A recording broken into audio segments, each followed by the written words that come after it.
네, 연불리의 비밀노트 일요일 순서 이어가 보도록 하겠습니다. 역시 스위스에서 연미사님께서 함께 해주시고 계시고요. 먼저 오는 주의 증시부터 살펴보겠습니다. 주요 일정부터 챙겨볼까요? 네, 이제 2월 19일 이제 월요일은 미국 대통령의 날로 휴장이고요. 뭐 다른 일정은 특별한 게 없고요. 그다음에 2월 20일은 중국에서 좀 중요하죠. 대출 우대금리 결정이 있습니다. 그리고 월마트가 실적 발표가 예고돼 있고요. 2월 21일은 이제 FOMC에서 회의록이 공개가 되고 한국에서는 2월 1일부터 20일까지 수출입 데이터가 공개될 예정입니다. 그리고 이제 전기차 회사죠. 리비안이 실적 발표를 하게 됩니다. 2월 22일은 한국은행에서 금통위에서 이제 금리를 결정할 예정이고 미국에선 1월 달 기존 주택 판매 데이터가 나올 예정이고요. 이제 금요일 2월 23일은 중국의 1월 달 주택 가격 지표가 나오니까 참고하시면 좋겠습니다. 네.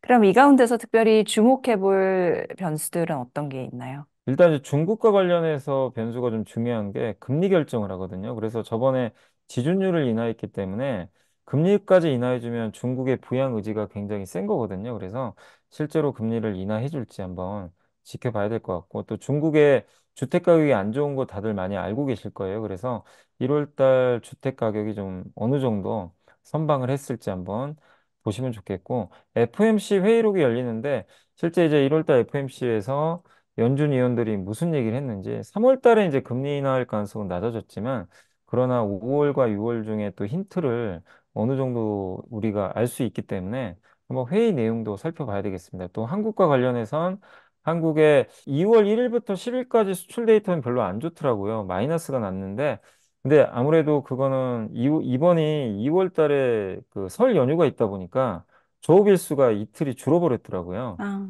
그래서 이제 좀 그것 때문에 영향을 줬고 실제 일평균 수출은 늘어났거든요. 그래서 20일까지 데이터는 좀 더 정확하겠죠. 그래서 20일까지 데이터 한번 봐야 될 것 같고 그리고 그 한국 같은 경우 이번 주에 그리고 금통위가 열리니까 금리는 아마 동결할 것 같은데 미국을 그대로 따라가는 흐름이 나올지 그러니까 한국은 금리 인하 언제 하냐 이 얘기들이 좀 많거든요. 네. 하반기에 할 것 같긴 한데 그 힌트를 아마 또 이창용 총재가 아마 제시하지 않을까라고 생각을 하고 있습니다. 네. 그리고 지난주에 저희가 이제 주요 뉴스를 보다 보니까 이 샘 알트만 오픈 AI CEO가 투자를 받아서 자체 AI 반도체 생산하겠다. 이런 건 굉장히 중요한 뉴스 아닐까요? 네, 맞습니다. 이게 9,300종 가까이 된다고 하더라고요. 이게 가늠이 안 가는데 이게 반도체 네, 그 말이 투자하는 딱 맞아요. 금액이 예. 그러니까 전 세계 반도체 시장 규모가 지금 700조 정도 되거든요. 그리고 전망치가 2030년이 1,300조입니다. 그러니까 네. 어마어마한 액수인데 여기에 아랍에미리트 같은 이제 중동 오일머니 끌어들여 가지고 투자를 음, 하겠다. 이런 이제 언론 보도가 있었습니다.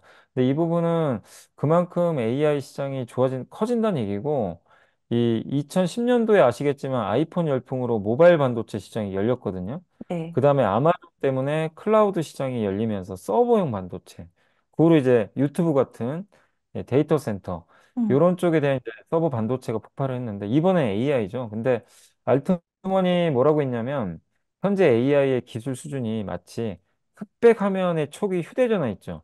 옛날에 우리 쓰던 거, 컬러 말고. 그 네. 정도, 지금 현재 나온 AI가. 굳이 비교를 하자면. 근데 그걸 본다면 아이폰 16 수준의 AI가 나오면 세상이 얼마나 바뀔까. 한번 상상을 해보라는 거죠. 근데 그것까지는 그러게요. 아직 너무 멀다는 얘기죠. 근데 이제 한마디로 이 휴대폰과 비교하면 초기 국면이라는 거예요. 근데 그만큼 돈이 많이 들어간다는 얘기죠. 막대한 음, 돈.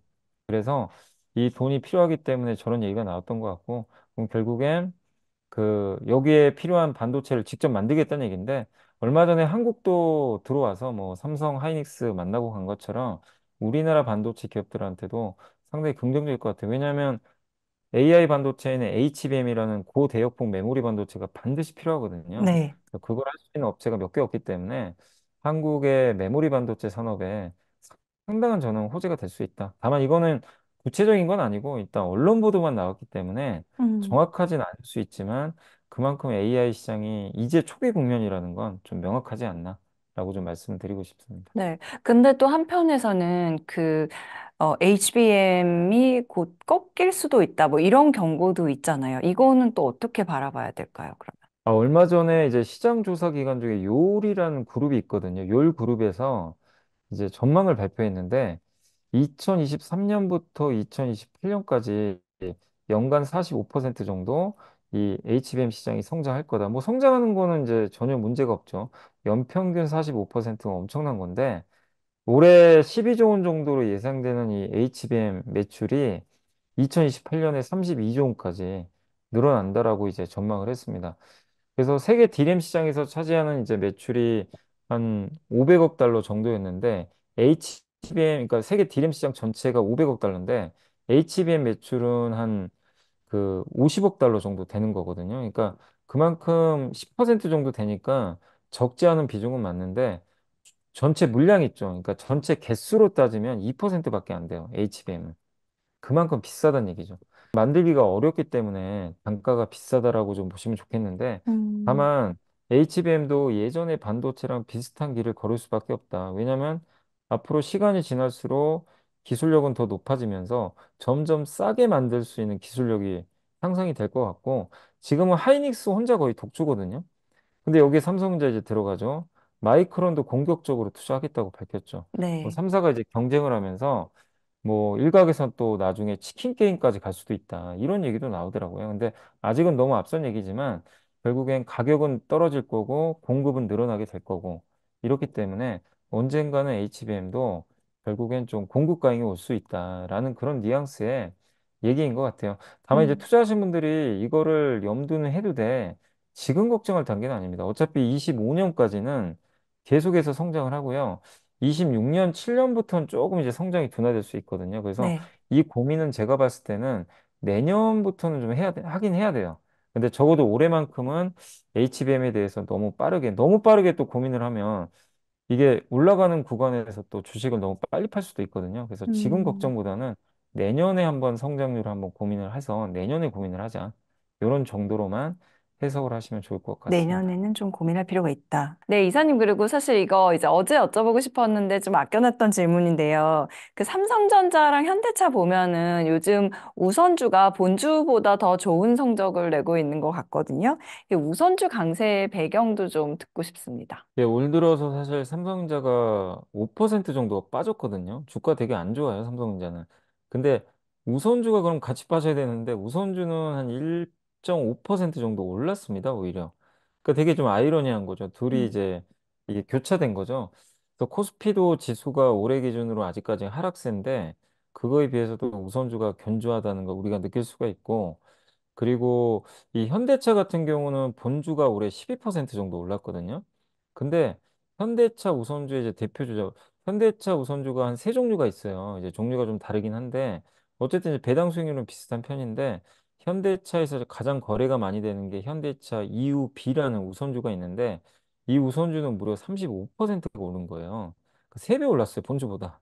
예. 와. 근데 왜냐면 이제 우선주가 일단 가격이 쌉니다. 본주보다 보통 가격 차가 벌어져 있다 보니까 그래서 많게는 본주에 비해 절반 정도 할인돼서 거래가 되거든요.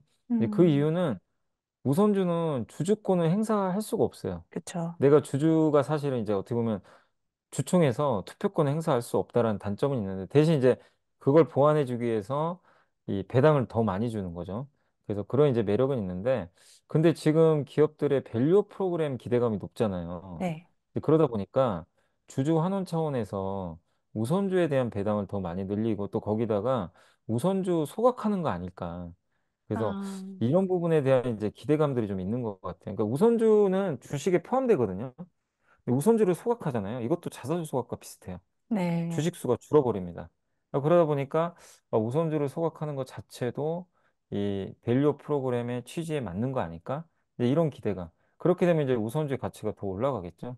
그쵸. 그래서 우선주들이 고배당 효과에다가 소각 기대감 이 두 가지가 좀 맞물려 가지고 좀 올라간 게 아닌가. 그래서 제가 봤을 때는 이 삼성과 현대차의 사례를 봤을 때 지금 시장 분명히 우선주 쪽에 더 높은 점수를 주고 있는 게 맞다. 이건 음, 결국 밸류 프로그램 기대감 때문이다. 다만 이제 주의하실 건 뭐냐면 이번 2월 현대차 우선주를 말씀드리면 현대차 우선주가 이번 달 말 2월 28일 날 배당락이 있어요. 그래서 그 2월 27일 종가까지 갖고 계신 분들만 배당을 받을 수가 있거든요. 네. 그럼 28일 날은 배당 효과가 없어져요. 그래서 배당 주는 만큼 주가가 사실 빠집니다. 주가가 크게 빠질 수가 있어요. 그러니까 배당 음. 나기는 항상 주가가 다시 빠지는 경우들이 있으니까 투자하신 분들은 이제 그 부분은 꼭 주의를 하시되 어쨌든 지금 우선주의 강세 현상은 이게 지금 구조적으로 계속 이어지고 있다라고 좀 봐야 될 것 같습니다. 그리고 어쨌든 당분간은 좀 계속 갈 가능성이 있다. 흐름적으로는. 네, 그렇게 보고 계신 흐름적으로는 거죠. 아직까지는 견조할 것 같습니다. 네. 그다음에 저희가 이거 몇 번 얘기했었던 건데 제가 이제 종목들을 보다 보면 게임주가 계속 이 좀 기지개를 켜는 느낌이랄까? 그런 느낌이 좀 들거든요. 근데 이 게임주에 대한 전망은 이사님 어떻게 보고 계신가요? 게임주가 예전에는 같이 움직였어요. 같이 가고 같이 빠지고 막 이런 게 많았는데 군집을 이뤘죠. 근데 요즘 게임주는 완전히 다 흔히 뭐 개별 플레이. 따로국밥처럼 완전히 움직입니다. 그러니까 뭐 왜 그러냐면 각각 개별 기업들의 실적이 너무 달라요. 예를 들면 지금 제일 음, 잘 나가는 게 크래프톤인데 네. 배틀그라운드란 게임을 만든 회사죠. 근데 나온 지가 꽤 됐는데도 여전히 잘 나가요. 이번 실적도 굉장히 좋았습니다. 4분기 매출이 12.8%, 영업이익이 30% 증가했거든요. 그러면서 주가도 올해 17%나 급등을 했고, 음, 웹젠도 4분기 기대치를 크게 상회하면서 주가도 좀 견조한데, 거기에 크래프톤 같은 경우는 자사주 매입 기대감도 있는 것 같아요. 3개년 주주 환원 방침을 예전에 한번 발표한 적이 있어요. 그렇게 따져봤을 땐 앞으로 한 1,700억에서 2,000억 정도의 자사주를 매입할 걸로 좀 기대가 됩니다. 그러니까 실적 좋은데 주주 환원까지. 그러니까 밸류 프로그램 취지에 딱 맞는 거죠. 그러다 그렇네요. 보니까 주가 견조한데 반면에 가장 안 좋은 기업 중에 하나가 NC소프트입니다. 우리 네. 한국에 게임하면 그렇죠. NC잖아요, 항상. 네. 근데 이 회사가 지금 4분기 매출이 20%나 감소했지만 영업이익은 마이너스 92가 줄었어요. 92%가. 정말 충격적인 실적이 나왔거든요. 이야, 그러니까 기존의 충격적이네요, 게임이 진짜. 지금 잘 안 된다는 얘기죠. 예. 음, 그러다 보니까 이 잘 나가던 게임 회사들은 오히려 지금 주가가 안 좋습니다. 그러니까 무슨 얘기냐면 지금 트렌드 변화에 잘 안 맞는 거예요. 지금 NC소프트 게임이. 예. 근데 크래프톤은 지금 트렌드에도 맞고 또 신작도 나오지만 기존 게임들도 굉장히 견고하다는 거죠. 그런 것들이 이제 차이점이 있기 때문에 이제 앞으로 말씀드리고 싶은 게 게임주들 막 신작 나오면 미리 사가지고 신작 발표 전에 팔고 이게 잘 안 통합니다. 예전에는 신작 보고 많이들 하셨거든요. 근데 그게 성공할지 안 할지도 모르는 거고 예전에는 신작 게임 발표 전에 주가 올랐어요. 근데 요즘은 그렇죠. 오르지도 않아요. 실제로. 그러니까 뭐냐면 게임주도 이제 숫자 보고 하는 시대로 바뀌어 버렸어요. 실적 보고 하겠다. 기대감보다는, 네. 예. 그래서 이제 게임주도 합리적인 투자가 지금 이제 이루어지는 시장으로 바뀌었는데 그래서 여러분들이 이제는 이름값 보시면 안 되고 이 게임 회사가 하는 방향이 어딘지 지금 앞으로 나아지는 뭐 시장 방향과 이 게임 회사가 추구하는 방향이 맞는지 요즘에 좀 가벼운 게임이나 아니면 게임기로 하는 게임이 있잖아요. 콘솔 네, 게임. 콘솔. 이런 쪽이 더 훨씬 더 좋거든요. 예. 그러니까 그런 거에 이 회사가 전략이 있는지 그런 것도 잘 따지셔가지고 투자를 꼼꼼히 하셔야 될 것 같습니다. 그래서 음. 게임주들은 앞으로 검증된 회사 위주로만 압축을 하셔가지고 투자를 해야 된다라고 좀 말씀을 드리고 싶습니다. 옥석 가리기를 철저히 해야 된다. 어제 저희가 보고서에서는 이제 패키지 여행 봤는데 보면은 이제 항공, 대한항공, 아시아나항공 합병 조건부 승인 이게 내용이 또 있어가지고요. 이게 그 업종에 또 영향이 있을 거고 또 남은 과제도 있을 거잖아요. 그것도 한번 좀 짚어볼까요? 네, 그러니까 제가 이제 유럽에서 이제 이렇게 그 기차 안에서 이게 뉴스 보다가 갑자기 승인했구나라고 이제 기사가 떠가지고 좀 네. 놀랐는데 유럽이 굉장히 까다로워요. 이게 승인 잘 안 해주려고 하더라고요. 근데 이번에 어쨌든 조건부로 승인을 내렸습니다. 조건은 아시아나 화물 사업을 매각하고 아시아나항공이 이제 이 취항하는 노선이 한 네 개 정도 있더라고. 파리, 로마, 바르셀로나, 프랑크푸르트. 사실 저도 이번에 파리 올 때 아시아나 타고 왔거든요. 근데 음, 이 노선을 TA로 이제 넘기란 얘기예요. 매각하란 얘기죠. 왜냐면 둘이 합병을 하니까 노선이 이제 어떻게 보면 이제 독과점이 될 수 있잖아요. 그렇죠. 그래서 아시아나항공은 저비용 항공사에 넘기란 얘기예요. 그 조건으로 이제 승인을 해줬습니다. 그러면 이 화물 사업 매각을 해야 되고요. 이제 매각은 아마 제주항공이나 에어프레미아, 이스타항공 여기서 이제 셋 중에 하나가 될 것 같고 TA항공은 이제 요거를 인수를 해가지고 앞으로 유럽 노선에 이제 취항을 하게 되겠죠. 그렇게 될 것 같고 이제 남은 과제는 뭐냐면 미국만 승인해 주면 됩니다. 근데 미국은 또 까다롭긴 하지만 큰 틀에선 유럽과 좀 비슷하지 않을까 이렇게 좀 보고 있고 그리고 여객 쪽은 아마 에어프레미아와 논의를 할 것 같아요. 특히 이제 미국 노선 같은 경우는 아시아나가 주당 38회 운항하고 있거든요. 그래서 그거를 아마 이제 넘겨주는 조건이 붙겠죠, 여기도. 그래서 이걸 보면서 느낀 게 어쨌든 이제 아시아나항공이란 큰 회사가 이 대한항공 합병을 하게 되면서 그 낙수 효과를 우리나라의 그 저비용 항공사들 있죠. 뭐 TA나 에어프레미아 이런 기업들이 좀 받을 가능성이 높아졌고 대한항공도 괜찮아지는 게 경쟁사가 어쨌든 이제 없어지는 거잖아요. 그렇죠. 가장 큰 경쟁사죠. 국적항공사. 그리고 이 저비용 항공사들이 물론 앞으로 매출이 늘겠죠. TA 항공 같은 경우는 매출이 아시아나 걸 흡수하면서 3천억 정도 이제 늘어날 걸로 보지만 다만 아직은 이런 이제 장거리 노선 경험이 부족하잖아요. 그렇기 때문에 좀 우려도 있는 게 사실이거든요.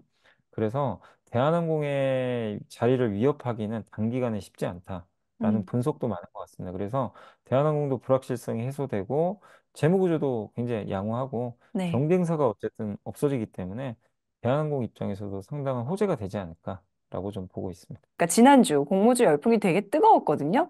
언젠가 한번 언급해 주셨던 APR 청약이 있었는데 억 단위가 네. 넘어간 돈으로도 한 주를 거의 못 받나? 막 그런 상황이었다고.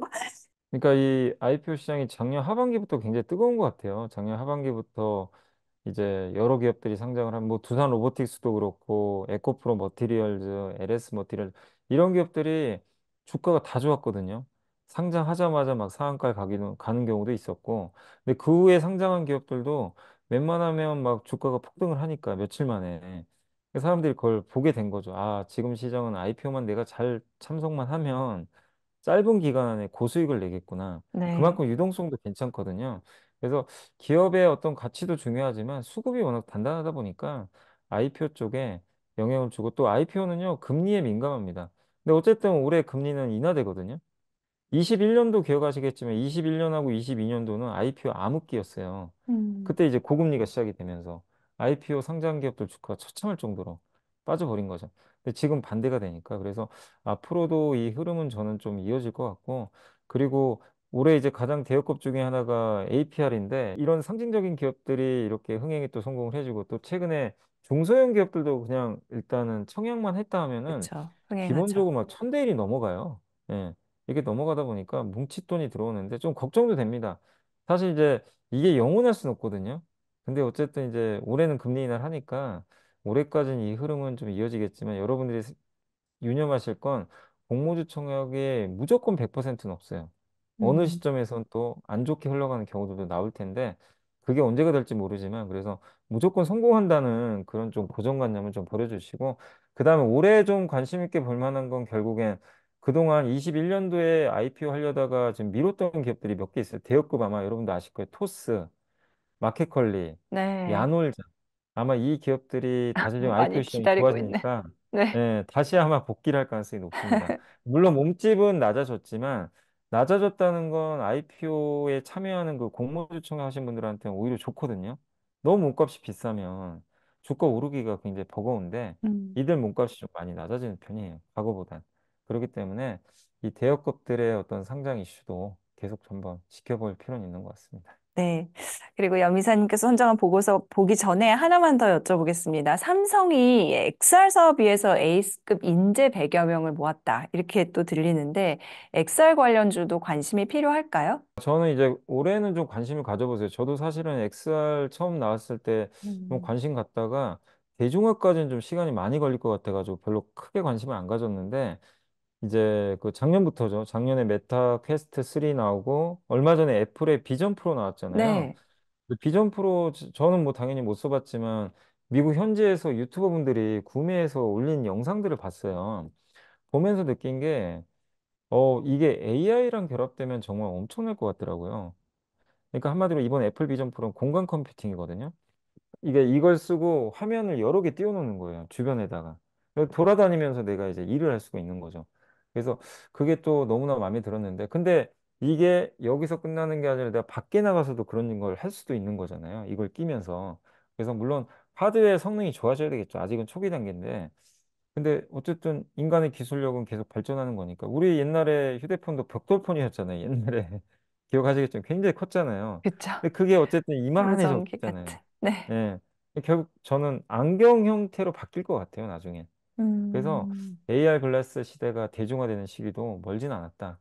그걸 느끼고 있기 때문에 거기 들어가는 여러 가지 뭐 소프트웨어도 많이 발전을 할 거고 그래서 이 시장은 이미 애플이 들어왔던 것 자체가 전 시장을 열어 제꼈다고 생각을 아, 합니다.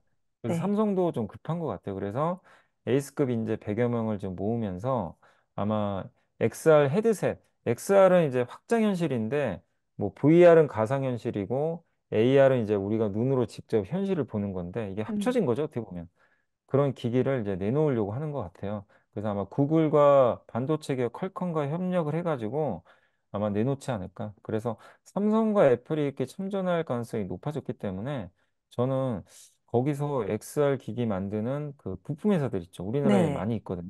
그런 회사들도 한번 찾아보시고 또 게임 회사한테는 되게 좋아요. XR 용도 중에 하나가 게임입니다. 이걸 음, 가상으로 끼고 내가 실제로 이제 게임 속에 들어가는 몰입도가 엄청날 거거든요. 근데 그걸 잘 만드는 게임에서는 또 높은 밸류가 형성이 되겠죠.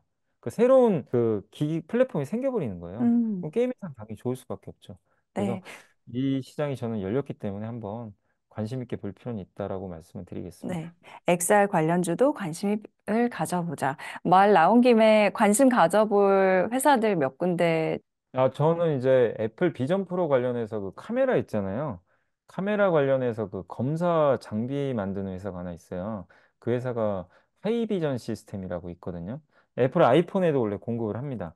그래서 그 회사도 좀 괜찮을 것 같고, 아직은, 물론 이제 LG노텍은 아이폰 비중이 높지만, LG노텍도 아마 애플 비전 프로에 아마 공급을 하는 걸로 좀 알려져 있고, 또 이 메타 퀘스트 있잖아요. 메타 네. 퀘스트에 들어가는 그 FPCB라고 하는데 PCB 중에 휘어지는 PCB가 있어요. 이렇게 아, 네. 소형 기기엔 그거 공급한 회사 중에 하나가 뉴프렉스라는 회사가 있거든요. 이 음, 회사들이 좀 대표적이니까 한번 공부해 보시는 것도 좋을 것 같습니다. 네. 보고서 살펴보고 여미사님 여행으로 다시 돌려보내 드릴게요. 자, 이번 주 이제 제가 선정한 좀 보고서는 결국엔 실적 제목이 그건데 반도체 음, 얘기고요. SK증권의 이동주 연구원님인데 국내 코스닥 반도체 코스닥 기준입니다. 1년 후에 그 PER을 예상을 했을 때 현재 18배 정도 된다. 1년 후의 실적 기준으로 그만큼 싸진 않은 거죠. 왜냐하면 2018년 이후로 이 PER 밴드 가장 높았을 때가 12배니까 굉장히 높은 지금 밸류를 받고 있는 거예요. 그래서 이 반도체주들이 연초에 좀 약했던 이유가 너무 이거 비싼 거 아니냐 이제 이런 좀 논란들이 있었습니다. 근데 전공정과 후공정으로 구분해서 접근을 하면 이 고민은 해결이 된다고 합니다. 전공정은 여전히 싸고 후공정은 좀 너무 비싼 걸 고민하지 말자. 그러니까 전공정 뭐냐면 반도체를 만들 때 동그란 웨이퍼에서 칩까지 만드는 과정을 우리가 전공정이라 하는 거고 이 만들어진 칩을 이제 포장하고 검사해서 완제품으로 마지막으로 하는 거. 이게 후공정이거든요. 근데 원래는 전공정이 예전에 훨씬 비쌌고요. 후공정은 조금 마진도 떨어지다 보니까 이게 할인받았어요. 지금 바뀌었어요. HBM은 이게 더 중요합니다. 이 뒤에 조립이 더 중요하다 보니까 네. 이쪽이 훨씬 비싸졌어. 그래서 지금은 전공정이 싸고 후공정이 비싸졌거든요. 근데 전공정이 여전히 싸기 때문에 괜찮다 이 내용인데 2분기부터 감산을 했던 이제 기업들이 올해 2분기부터는 이 메모리 감산 규모가 조금 이제 감산을 많이 했던 걸 조금씩 이제 축소할 거래요. 그러니까 축소한다는 얘기 뭐죠? 감산을 줄인다는 얘기는 공급이 늘어난다는 얘기죠. 공급이 늘어나면 장비나 소재가 더 많이 쓰입니다. 그럼 당연히 전공정 회사들한테 실적이 올라갈 수 있는 그런 배경이 되겠죠. 그리고 앞서도 한번 ASML의 CFO, 재무 담당 관리자가 반도체 드디어 돌아섰다. 초입 음, 국면이다.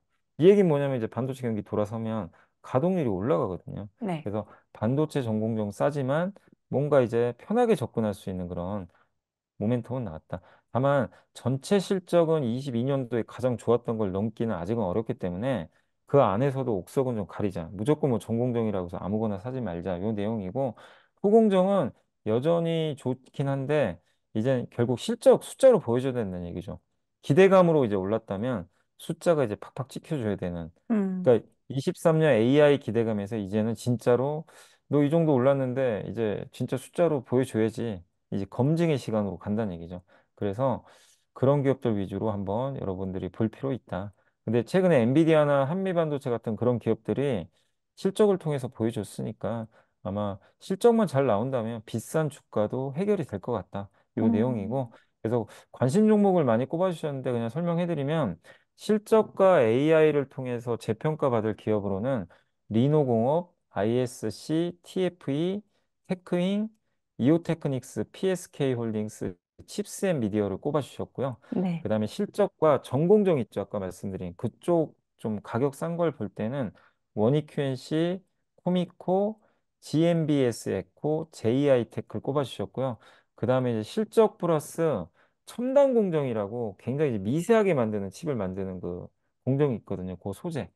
그거 만드는 회사로는 레이크 머티리얼즈, 동진 세미캠을 꼽아주셨고요. 마지막으로 실적과 신규 성장 모멘텀이 좀 같이 붙을 수 있는 그런 이제 기업으로는 SNS텍, FST, 그다음에 세경 하이테크, 파이nem텍 이런 기업들을 좀 꼽아주셨으니까 한번 참고하시면 좋을 것 같습니다. 네, 잘 들었습니다. 유럽에서까지 직접 시간을 내주시고 정말 다시 한번 감사드리고요. 조심히 건강하게 좋은 거 많이 보시고 돌아오셔서 다음 네, 주에는 또 저희 스튜디오에서 다시 만나 뵙도록 하겠습니다. 네, 네, 고맙습니다, 이사님. 감사합니다. 네, 네, 감사합니다. 감사합니다.